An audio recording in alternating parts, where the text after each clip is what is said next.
Assalamualaikum warahmatullahi wabarakatuh. Salam sejahtera untuk kita semua. Hari ini adalah pertemuan kedua. Saya akan menjelaskan bagaimana sih rencana tugas mahasiswa. Nanti akan saya jelaskan pada hari ini. Masih ada teman-teman yang bertanya kepada saya, Bu, apakah video pembelajarannya, poster, dan semua yang kemarin saya jelaskan harus dikirimkan dalam minggu depan. Berarti intinya adalah teman-teman tidak aware atau maksudnya tidak dengar kemarin apa yang sudah saya jelaskan. Jadi saya buat video ini, video pembelajaran ini agar kalian bisa ngulik-ngulik lagi apa sih sistem dari perkuliahan pendidikan Pancasila ini. Oke, saya akan share screen dulu teman-teman. Sebentar. Oke. Oke. Oke, di sini saya akan menjelaskan bagaimana rencana tugas mahasiswa. Saya sudah jelaskan kemarin dalam bentuk tugas kepada pengabdian kepada masyarakat. Lalu apa yang akan kita kerjakan, yaitu kita akan mengerjakan tentang proposal, press release, video dokumentasi, presentasi, dan laporan akhir. Tentu hal ini tidak langsung kita kerjakan ya teman-teman ya. Jadi di dalam satu semester ini sekitar 13 pertemuan sebelum pertemuan ke-14 semuanya harus sudah selesai. Jadi setiap minggunya saya akan berikan arahan, misalnya minggu ini kita bikin poster, maka selesai dalam satu minggu atau sesuai dengan tenggang waktu yang saya akan berikan. Kalian bisa lihat di link tugas di My Best, teman-teman.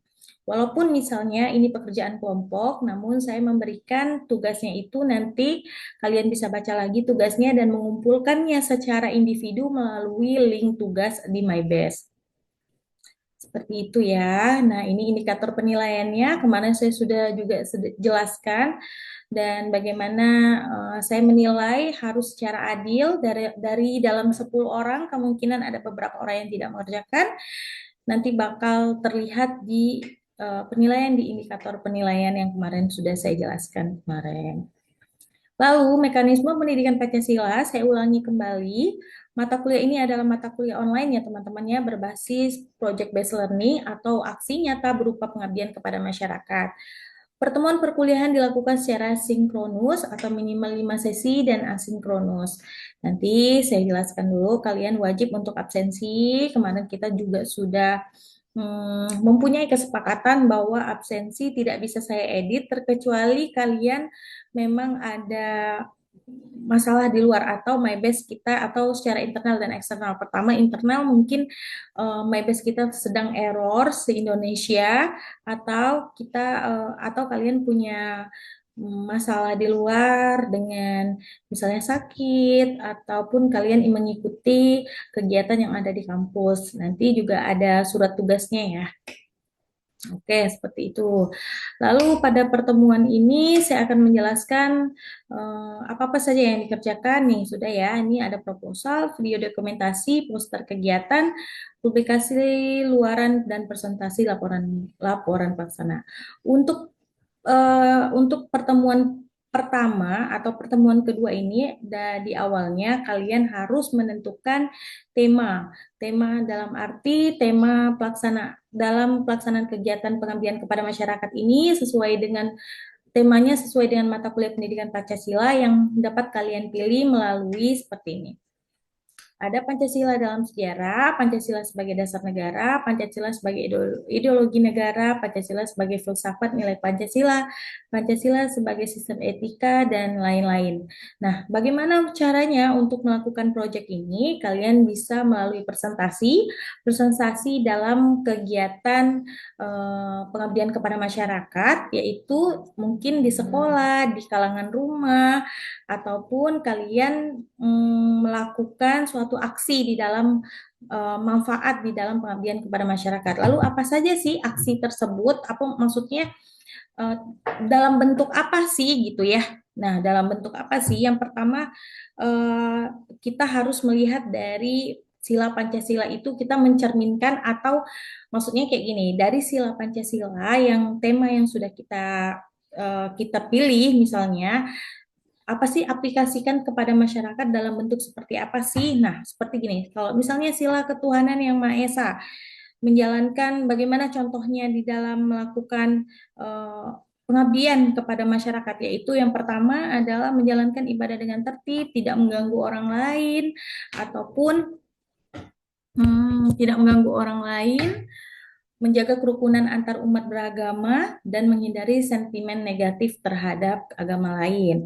Lalu yang kedua, sila kemanusiaan yang adil dan beradab. Kita apa sih yang diaplikasikan kepada masyarakat? Yang pertama, mengakui persamaan derajat dan hak, tidak membedakan ras, suku, agama, dan lain-lain. Jadi kemungkinan kalian juga bisa nih kayak bikin acara dengan ras, suku yang berbeda atau agama yang berbeda, kemungkinan seperti itu yang bisa mencerminkan dalam persatuan ini sila kemanusiaan yang adil dan beradab ya teman-teman ya, dan mengembangkan saling cinta dan tenggang rasa antar sesama manusia.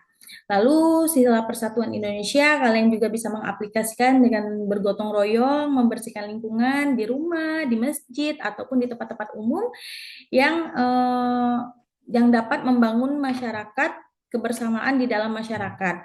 Lalu yang keduanya kalian bisa aplikasikan dengan bangga atau kalian bisa presentasi bangga terhadap pemakaian produk-produk dalam negeri ya teman-teman ya, dan tidak membanggakan diri secara berlebihan.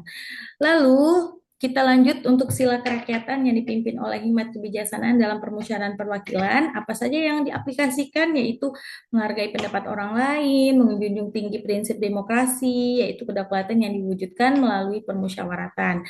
Kalian juga bisa melakukan wawancara tentang bagaimana sih cara masyarakat mencapai mufakat yang baik dan segala macam ya teman-teman ya. Kalian juga bisa melihat contoh di YouTube untuk tugas dari pendidikan Pancasila.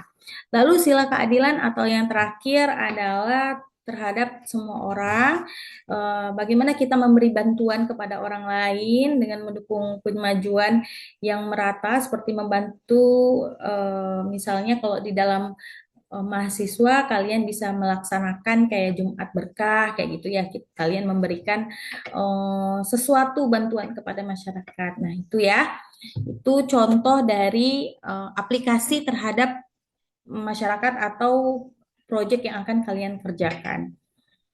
Lanjut, untuk lampiran ketiga, ini panduan dalam bentuk kegiatan. Nah, teman-teman tidak usah khawatir bahwa nantinya akan setiap minggu saya akan menjelaskan tentang bagaimana cara pembuatan proposal, laporan, maupun video dokumentasi, serta poster.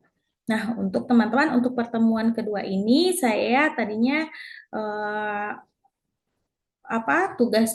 tugasnya kalian harus menjelaskan atau mendapati kalian sorry harus diskusi tentang bagaimana sih, apa sih tema yang akan kalian buat, apakah dalam bentuk presentasi, apakah dalam bentuk wawancara, ataupun dalam bentuk gotong royong, atau bentuk dalam memberikan bantuan kepada masyarakat atau orang lah ya. Ya, seperti itu.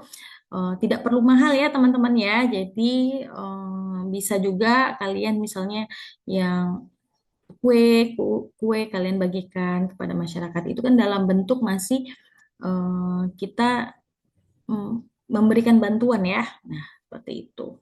Lalu setelah kalian membuat tema dan kedua perkiraan penentuan tempat yang akan kalian pilih untuk proyek ini di mana, terus tuliskan secara alamat lengkapnya, nama tempat dan alamat lengkapnya. Dan yang kedua, kita membuat membuat tugas poster. Nah, ini dia. Ini konsep poster berbasis proyek, konsep poster digital.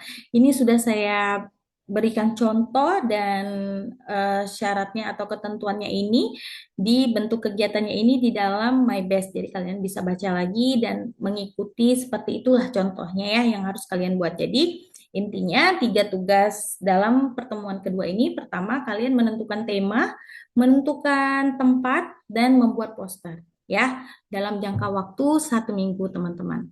Oke, kemungkinan sekian dulu untuk pertemuan keduanya. Nanti kita lanjut untuk pertemuan ketiga dengan pembahasan atau tugas-tugas yang akan kalian buat juga. Jadi tidak tidak langsung ya kita buat ya, jadi bertahap. Kemungkinan di dalam setelah poster ini kita buat proposal. Nah, proposalnya nanti itu untuk apply ke mitra ya, teman-teman, atau surat izin ke mitra segala macam. Oke, ketemu lagi di pertemuan ketiga. Saya harap kalian dapat membuat atau mengerjakan tugas ini secara sesuai dengan waktu yang telah ditentukan ya. Saya akhiri, Assalamualaikum warahmatullahi wabarakatuh.